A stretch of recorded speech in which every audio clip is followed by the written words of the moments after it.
보겠습니다.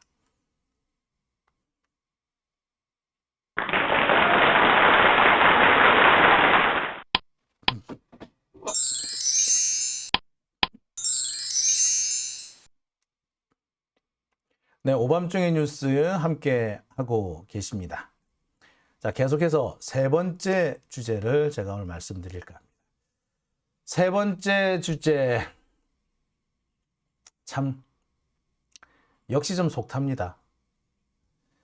어제가 4월 3일 4.3이었죠.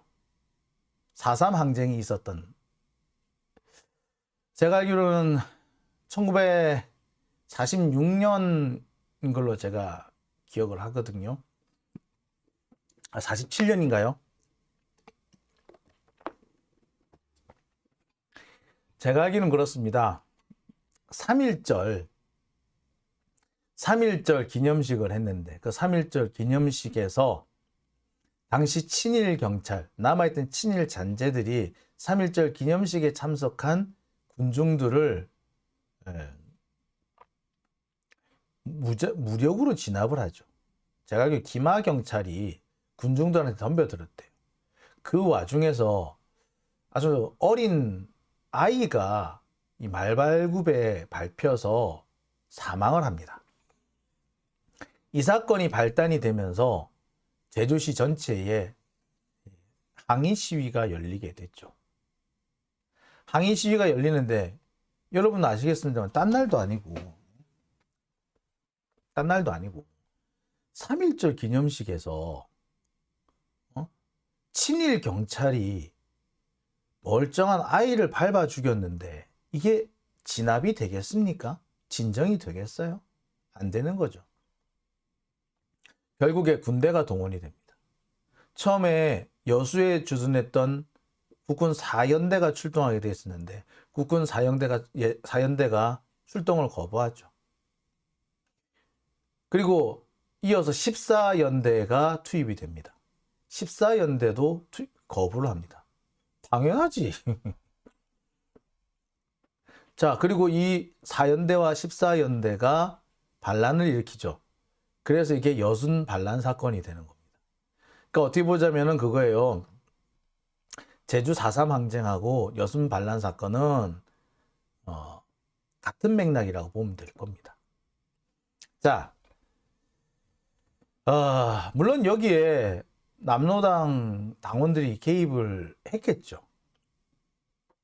안 했다고 보기엔 좀 어렵을 겁니다. 그런데 이게 누군가에 의해서 의도된 항쟁이 아니라 너무나도 자연 발생적으로 발생한 거고, 사실 시작은 친일 경찰의 만행 아니었나요?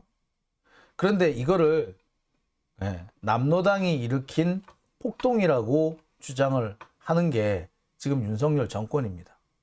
그러다 보니까 이 4.3 항쟁 정말 망치기 위해서 온갖 수단과 방법을 다 동원하고 있는 것 같습니다. 지난해 4.3 추념식에는 윤석열이 늦게 나타나가지고 모든 사람들이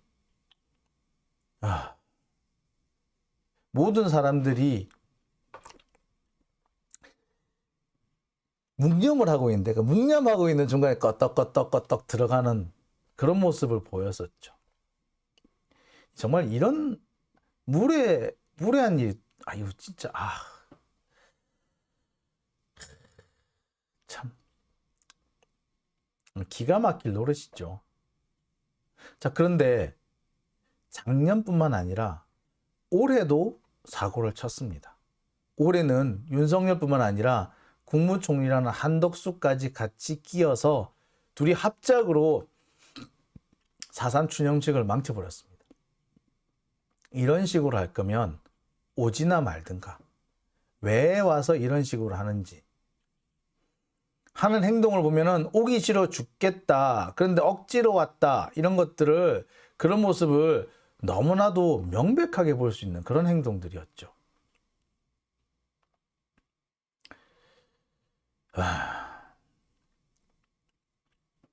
자, 마크님, 300명 혹은 1000여 명 수준의 남로당을 토벌한다고 양민 3만에서 8만 명을 학살하는 사건. 이게 4.3이다. 라고 얘기를 합니다. 예. 학살이죠.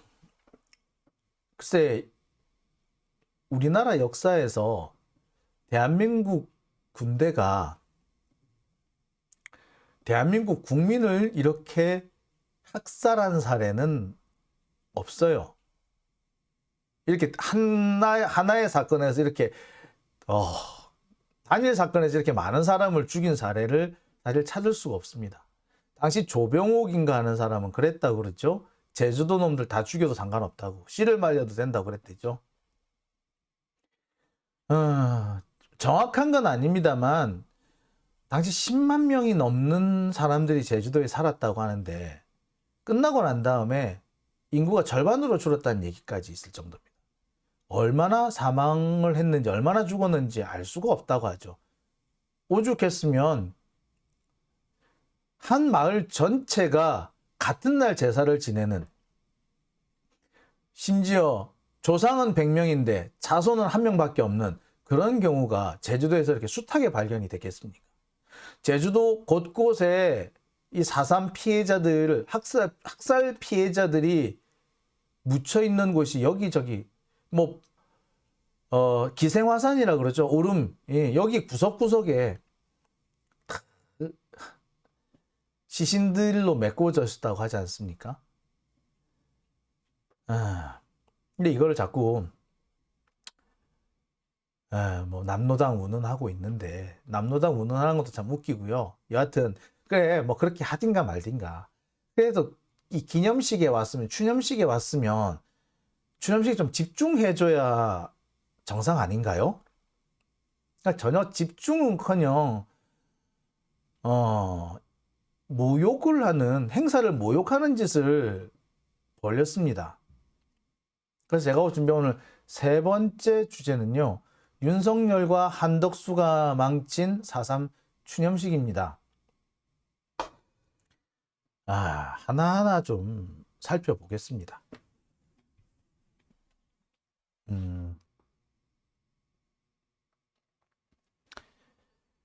이 장면 여러분들 다 아실 겁니다. 4.3 추념식이 진행이 되고 많은 사람들이 묵념을 하고 있습니다. 4.3도 그렇고요, 현충일도 그렇고요, 5.18도 그렇습니다. 같은 정해진 시간에 일제히 사이렌이 울려요. 그럼 그 사이렌에 맞춰서 묵념을 하도록 되어 있습니다. 4.3 역시 마찬가지입니다. 정해진 시간에 묵념을 합니다. 사이렌이 울려요. 모를 수도 없고 안 들을 수도 없습니다. 다른 사람들 다 이렇게 묵념을 하고 있는데 딱 한 사람이 딴짓을 하고 있네요. 핸드폰을 보나요? 이 사람이 누굽니까? 국무총리라는 한덕수입니다.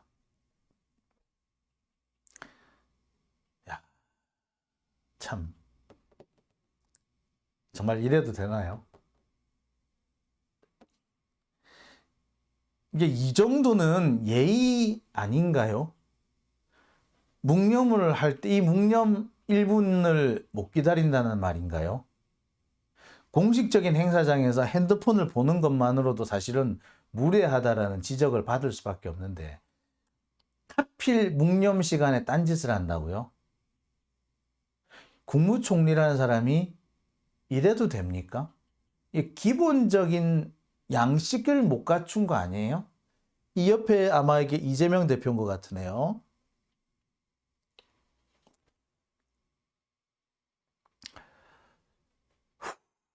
이런 행동을 보이는 게 과연 국무총리 자격이 있는 건가요? 제가 볼 때 이 사람부터 탄핵을 좀 당해야 될 것 같아요. 뭐 하는 짓이냐고. 이건 최소한의 기본 예의가 없는 거 아닙니까? 예의가 없는 거죠, 이거는.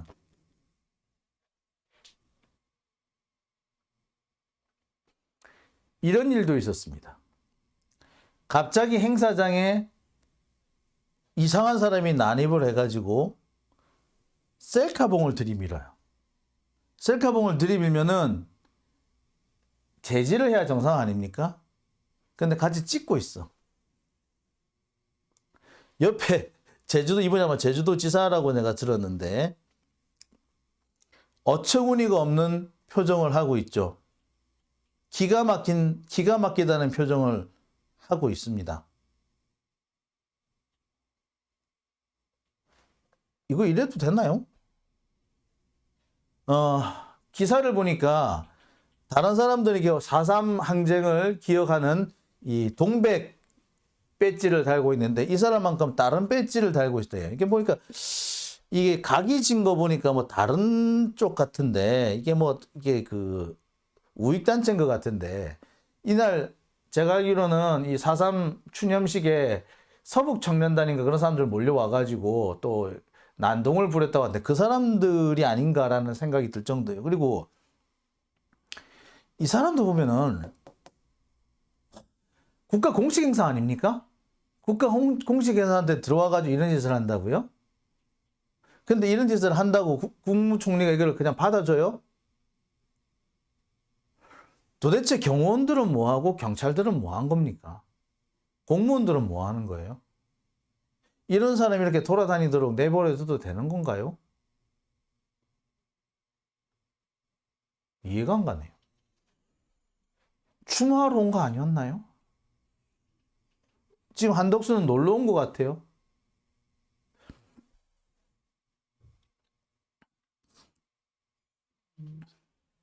셀카만 문제가 되는 게 아닙니다. 4.3 이날 발표한 추념사만 해도, 기념사만 해도 기가 막힌 노릇입니다.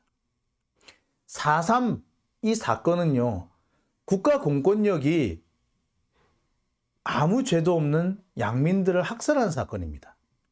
남로당을 토벌한다. 그래, 토벌하라고. 토벌하러 가면 남로당을 토벌해야지. 왜 일반 시민들을 죽입니까? 지금도 정확하게 얼마나 숨졌는지 알 수가 없을 정도. 하여튼 수만 명이 숨진 걸로만 그렇게 되어 있습니다. 한 마을 전체가 사라지기도 했고요. 심지어 젖먹이까지, 이름을 아직 정하지 못한 젖먹이까지 숨졌습니다. 지금도 그 당시 비석에 보면은 누구네 집 아기라고 비석에 사망자 명단에 적혀 있는 경우가 꽤 여러 건이 발견이 됩니다. 아기까지 죽였다. 아기도 빨갱이야? 이거는요, 전쟁 범죄입니다. 전쟁 범죄는요, 공소시효가 없고요, 국제전범재판에 들어갑니다. 대한민국이 4.3 학살자들을 처벌하지 않으면요, 국제전범재판소에서 잡아다가 체포해서 재판을 해야 되는 그런 상황이에요. 만약에 지금 이 4.3에 개입했던 사람이 살아있다면 그 사람은 전범재판을 받아야 합니다. 국제전범재판은요, 특히 이 학살, 민간인 전투원에 의한 민간인 대량 학살 같은 경우에는 이게 1차 세계대전 이후에 일어난 일이면 다 해당이 됩니다.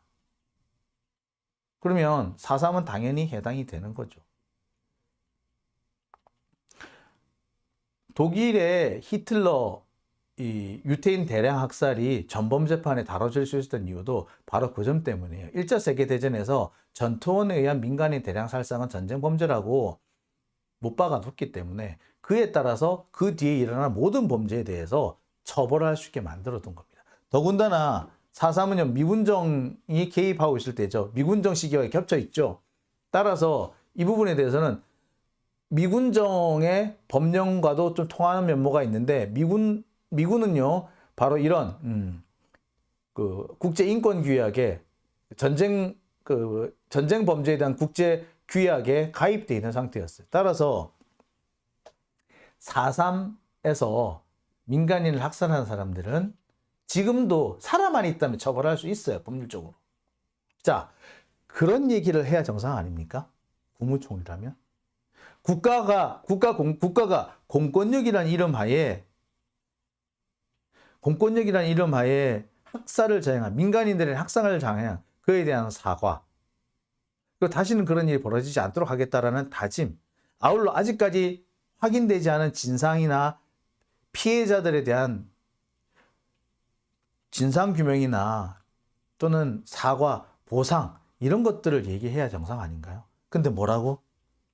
문화관광지구가 되려고 거듭나도록, 제주도가 품격 있는 문화관광지역으로 거듭나도록 지원하겠다고요? 이게 4.3하고 무슨 상관이 있는데. 4.3 피해자들이, 4.3 유족들이 돈이나 바라고 먹고 사는 것만 바라는 그런 사람들로 보여요? 유족들을 그렇게 대하는 겁니까? 얼마나 인식이 천박한 지역에서 너무나도 명확하게 드러나지 않나요?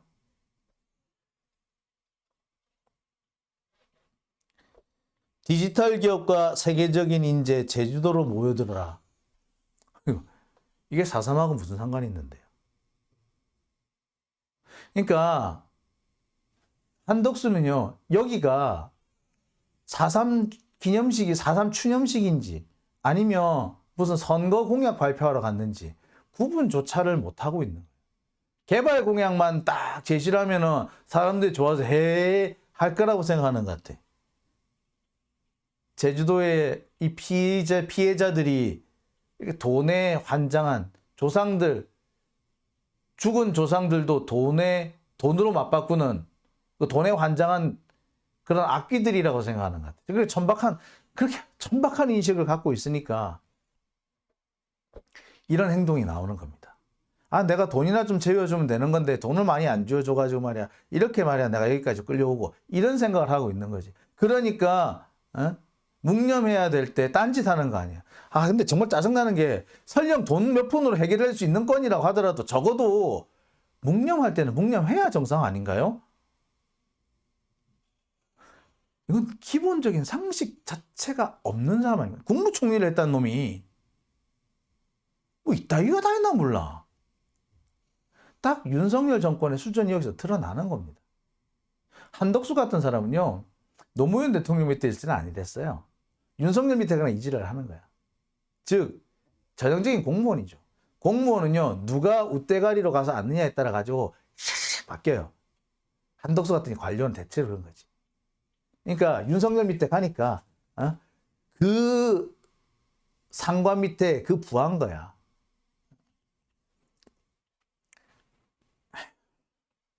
그런 말 하죠. 자식은 부모의 거울이라고. 마찬가지입니다. 부하는 상관의 거울입니다. 국무총리는요, 대통령의 거울이죠. 윤석열이 대체 어떤 사람인지 여기서 너무나도 명백하게 드러나는 겁니다. 비판이 쏟아지고 있습니다.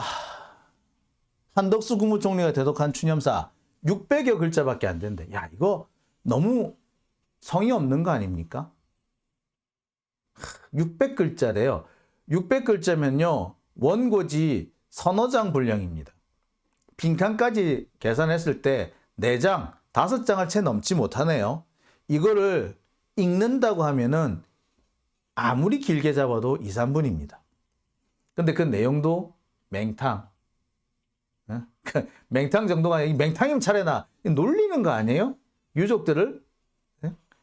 야, 니들 관광지로 발달하게 해줄게. 니들 IT 산업 여기 유치해줄게. 지금 사람이 죽었는데, 학살을 당했는데 지금 산업 공장 유치하고 관광지 유치하고 이 얘기를 한다는 게 말이 돼요? 이거 피해자들에 대한 모욕 아닌가요? 여기 맹탕이라는 단어는 모욕이라고 해요. 내용도 모욕적이라고 하는 게 사실 맞거든요. 심지어 국민의힘에서는 당대표도 원내대표도 심지어 대통령도 나란히 불참한 거죠. 애시당초에 갈 생각이 없는 거야. 여기 이것만 안 오기만 하면 다행이지. 태용호는 뭐라고? 지가 북한에서 배운 게 뭐 어쩌고저쩌고 하면서 뭐 남노당이 일으킨 뭐 남노당이 김일성 지지해서 움직일 뭐 쥐뿔 더럽게는 무식한 새끼 아니야. 여러분, 제가 확실한 얘기 하나 해드릴게요. 해방 직후는요, 북한보다 남한 쪽에 북한 노동당보다 남한 노동당, 남노당의 힘이 더 셌고요. 조직력도 더 활성화되어 있었어요. 미군정 거치고 대대적으로 탄압을 받고 검거가 되면서 세력이 악화된 거예요. 그래서 박헌영이 북한으로 도망을 간 거였거든요. 자, 그렇다면은 4.3이 일어날 때마다 남노당이 훨씬 셌어. 북한보다. 북한에 있던 노동당보다. 그런데 김일성이가 남한에 지시를 한다고 박헌영이 그 받고는 있겠다, 아지간히. 박헌영은요, 김일성보다 나이가 많아요. 그리고 김일성은 그 뚜렷한 학력이 없지만 박헌영은 꽤 엘리트 출신이에요. 근데 그 엘리트 박헌영이 김일성 지시를 받는다고? 개뿔, 진짜 쥐뿔도 모르는 게 확 그냥. 태영호는 계속해서 어제 그 4.3 추념식을 하는데도 망언을 이어갑니다. 나쁜 놈들이죠. 이게 오늘날의 현상입니다. 작년까지만 해도 이러지 않았는데 그 잠시 1년 사이에 나라가 이렇게 개판이 돼 갑니다. 사람의 생명보다 개발이 더 우선시되고 사람이 죽었는데 돈으로 때울 수 있다고 생각하는 이렇게 천박한 나라가 돼버렸어요. 이런 나라는요, 일본에서나 가능한 상황인 거예요. 외놈들이나 가능한 거예요. 어디 대한민국에서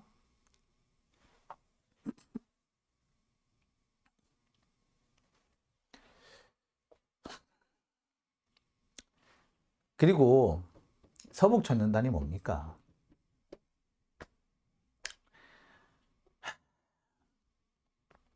문재인 대통령 때였다면 이런 일이 벌어졌을까요? 지금 대통령이 이재명이었다면 이런 짓이 벌어졌을까요? 저는 우리나라도 독일처럼 민간인 대량 살상에 대해서 미화한다거나 부인한다거나 찬양하는 경우 처벌해야 된다고 봅니다. 독일은요, 유태인 대량 학살 그 사건 자체를 미화하거나 찬양하거나 아니 존재하지 않았다라고 주장하는 것 자체를 범죄화하고 있습니다. 이렇게 하면 다 처벌받아요. 우리도 마찬가지가 아닐까 싶습니다. 4.3, 5.18처럼 민간인 대량 학살, 전투원에 의한 민간인 대량 학살에 대해서 그 존재 자체를 부인한다거나 그걸 찬양한다거나 정당화시킨다거나 미화시키는 자들에 대해서는 가차없이 처벌해야 된다고 합니다. 이 내용이 바로 역사 왜곡 방지법이죠. 역사 왜곡 방지법에는 친일에 대해서도 포함이 되고 있습니다. 강제 동원, 위안부 이런 사안에 대해서 부인하거나 미화하거나 찬양하는 자는 처벌한다는 거죠. 저는 이게 법이 만들어져야 한다고 생각합니다. 아울렛에서 한 발 더 나가가지고 1인 독재, 민간인 대량 살상 그다음에 이런 것들에 대해서 존재 자체를 부인하거나 고무 찬양하거나 미화하는 모든 행동에 대해서 처벌해야 한다고 생각합니다. 이 법이 빨리 좀 만들어져야 한다고 생각합니다. 이게 역사 왜곡 방지법이든 아니면 민주질서 보호법이든 어떤 이름이 돼서든 이제는 좀 입법을 해야 될 때가 왔다라고 생각을 해봅니다. 그러지 않고서는 이런 서북청년단 같은 이런 서북청년단 없어진 게 언젠데 이 노인네들이 이제 와가지고 뭐 청년이야 지들이. 진짜 부끄러운 줄 알아야지. 자, 근데 문제는 이 서북청년단 뿐만이 아니었던 것 같습니다. 이게 어제 추념식 진행 과정에서도 여러 가지 문제가 드러났던 모양이거든요. 문제는 바로 이 문화제, 이 기념식이 끝나고 문화제가 이어졌는데 이 문화제가 열리는 와중에, 진행되는 와중에 주요 인사들이 우수수 빠져나갔다는 거예요. 그리고 사실 기념식이 끝나면은 유족들이 헌화하는 그런 시간이 마련되는데 헌화를 할 시간이 없었다고 하죠. 결국에 행사가 막판에 가면 갈수록 우왕좌왕 정신이 없어져 버립니다. 보시다시피 가고 있어. 헌환을 해야지. 문화재를 하면 뭐야? 10억이나 들였대요, 문화재를 하는데. 예? 그래가지고 와서, 누가 그럼 문화재 하래? 돌아가신 분들에 대해서 예의를 갖춰야 될 거 아니에요. 예의는 안 갖추고 와서 노래를 부르라고? 이게 얼마나 인식이 천박하면 이런 짓을 하겠어요.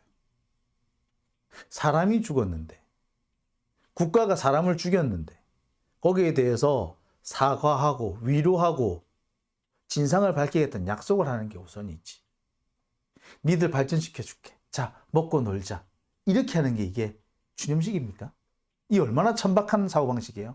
윤석열의 사고방식이 딱 그런 거야. 천박하게 그지없는 거야. 인간의 목숨을 돈으로 바꿀 수 있다고 생각하는 자.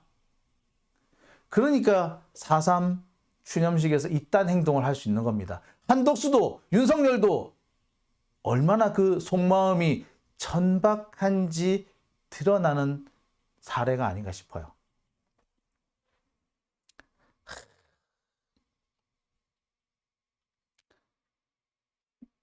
작년에 윤석열 당선자 신분으로 왔습니다.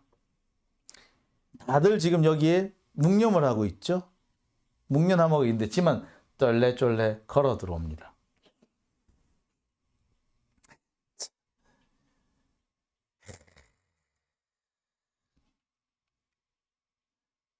지각대장이다, 그죠? 예.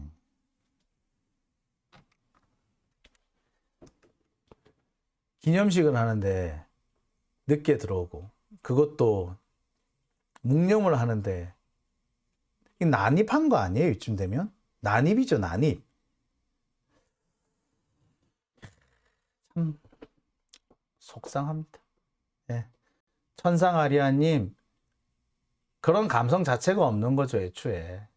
김필영님, 정말 가기 싫었나 봅니다. 정은희님, 국힘은 없어야 되고 민주당은 개혁해야 합니다. 방송에서 나불대는 수박들 총선에서 아웃 이렇게 하자고 하십니다. 수구레님, 야구장은 가고 4.3은 안 가. 그렇죠.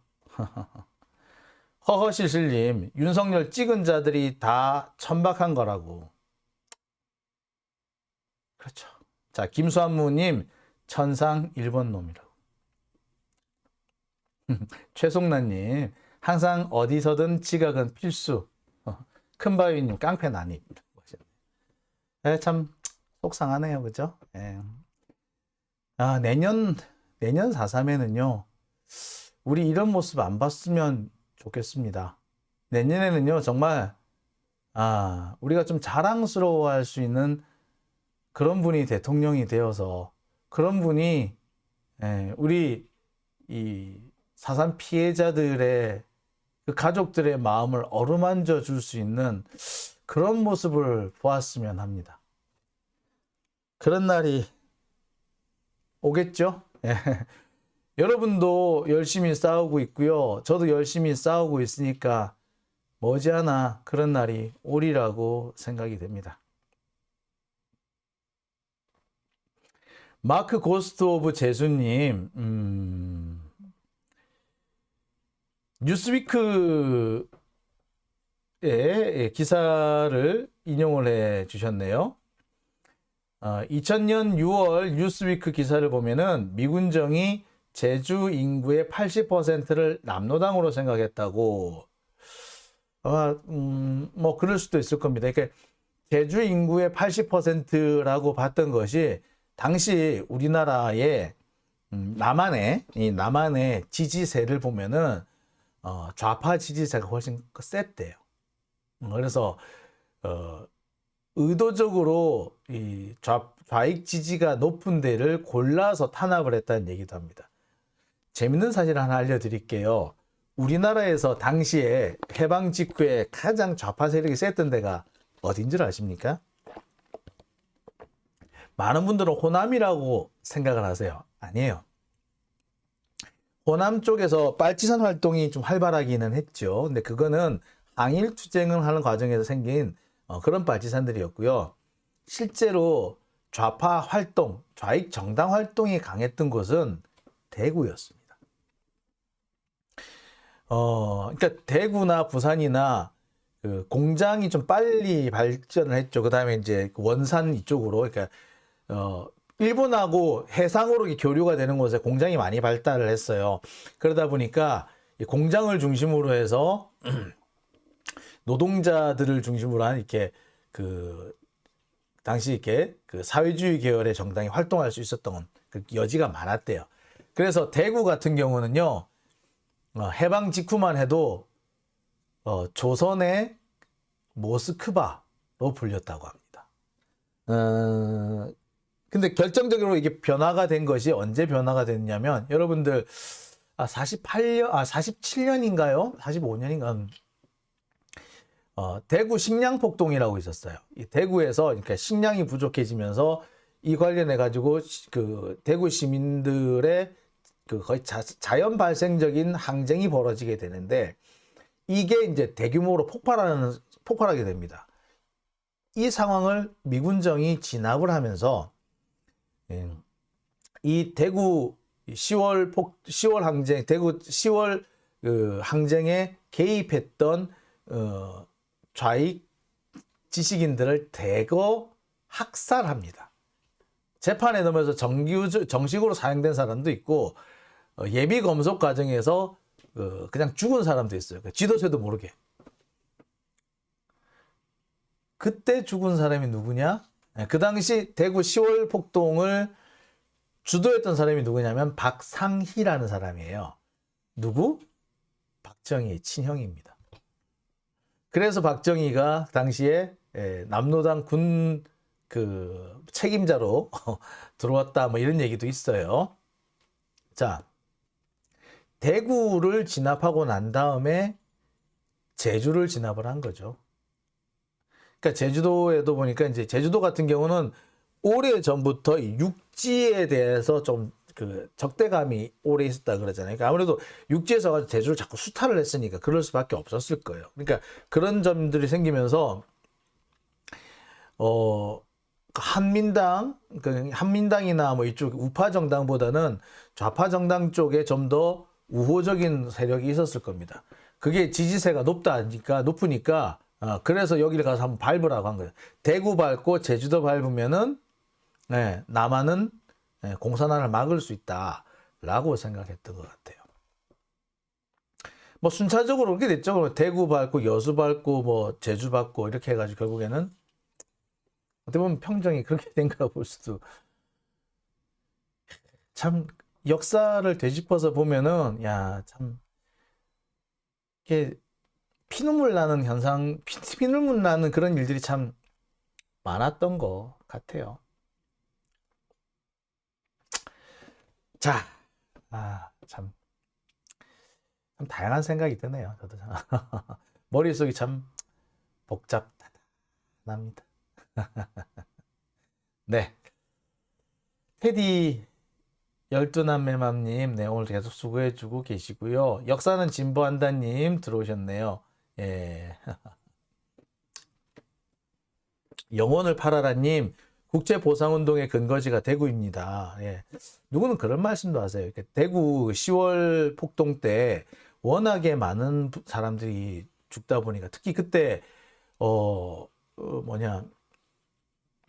좀 글깨나 읽었다는 사람들, 그런 사람들을 지식인들 중에 대구에 나만한 사람이 없었대요. 그 정도였답니다. 그러다 보니까 오히려 무서워하게 됐다는 거예요. 그래서 싹 일종의 전향을 한 건데, 전향을 한 사람이 더 무섭다라는 뭐 그런 얘기도 뭐 있죠. 아마 그래서 지금의 대구 같이 이런 상황이 되지 않았느냐라고 말씀하시는 분도 사실은 있긴 있어요. 좀 당황스러운 얘기긴 한데요.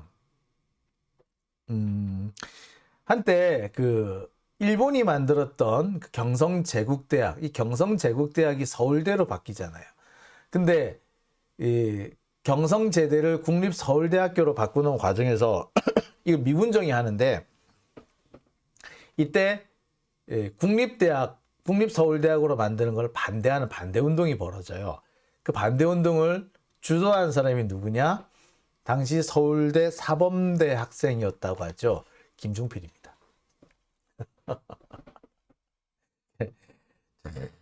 역사는 참 아이러니하죠. 예. 그래서 5.16 쿠데타가 일어났을 때 5.16 쿠데타를 일으킨 주도 세력들이 실은 빨갱이다 라고 이렇게 색깔론을 우리나라에서 선거에서 가장 먼저 꺼낸 사람은 윤보선 대통령, 전 대통령. 그래서 윤보선이 박정희하고 이렇게 그 선거 대결을 하는 과정에서 박정희를 그렇게 많이 까댔대. 그래서 그 반작용으로 박정희가 더 반공했고 더 많은 사람들 간첩으로 후려잡았다라는 얘기도 그런 견해도 있긴 해요. 근데 참 역사가 보면 참 아이러니하죠. 사문난정님, 변절자가 더 무서워.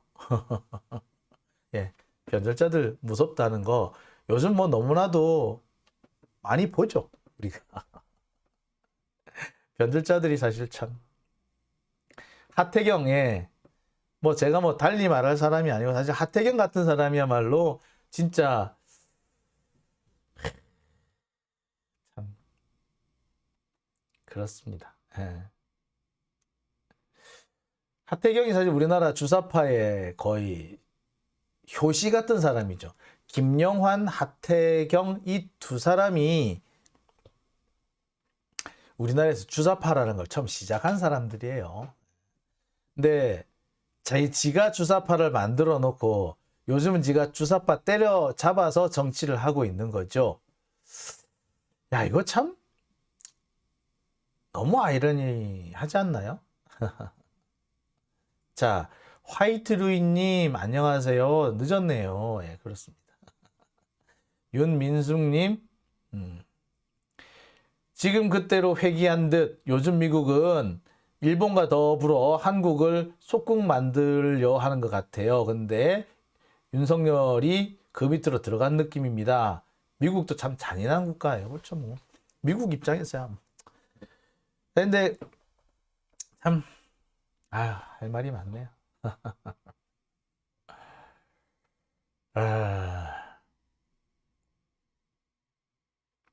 속상합니다. 예. 자,